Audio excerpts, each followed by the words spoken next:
কেইবাটাও কাৰ্যসূচীৰে সৰুপথাৰত গৈ উপস্থিত হয় মুখ্যমন্ত্ৰী ডক্টৰ হিমন্ত বিশ্ব শৰ্মা ২৩,৭৫৪ গৰাকী মহিলাক উদ্যমিতা আঁচনিৰ চেক বিতৰণ কৰে মুখ্যমন্ত্ৰী গৰাকীয়ে লাভলীনা ক্ৰীড়া ক্ষেত্ৰৰ শিলান্যাসো কৰে মুখ্যমন্ত্ৰী গৰাকীয়ে অসমমালা পথ আৰু দুটাকৈ মথাউৰিৰ শিলান্যাস কৰে মুখ্যমন্ত্ৰী ডক্টৰ হিমন্ত বিশ্ব শৰ্মাই বৰপথাৰ উচ্চতৰ মাধ্যমিক বিদ্যালয় বৰপথাৰ শিশু উদ্যানৰো শিলান্যাস কৰিলে মুখ্যমন্ত্ৰী গৰাকীয়ে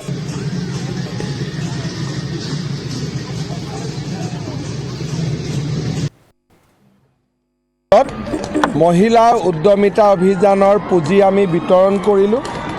লভলীনা বৰগোহাঁই নামত উৎসৰ্গিত ষ্টেডিয়ামখনৰ শুভ উদ্বোধন হ'ল আৰু বৰপথাৰ উচ্চতৰ মাধ্যমিক বিদ্যালয়ৰো আজি আমি আনুষ্ঠানিকভাৱে শুভ উদ্বোধন কৰিলোঁ অসমমালাৰ পথটিৰো নিৰ্মাণ কাৰ্যৰো আজি আমি শুভ উদ্বোধন কৰিলোঁ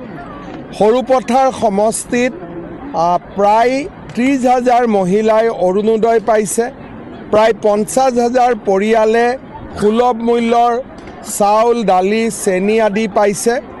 আৰু আজি ২৩,০০০ মহিলাই উদ্যমিতা অভিযানৰ পুঁজি পাইছে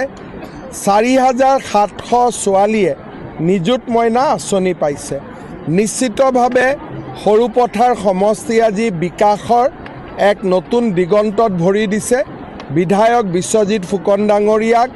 তেওঁৰ প্ৰাপ্তিৰ বাবে অভিনন্দন জনাইছোঁ সৰুপথাৰৰ ৰাইজক কৃতজ্ঞতা জনাইছোঁ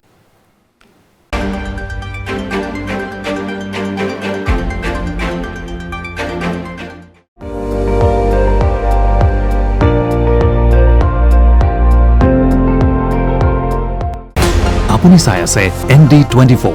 সৰ্বশ্ৰেষ্ঠ নহয় সৰ্বোত্তমৰ দৌৰত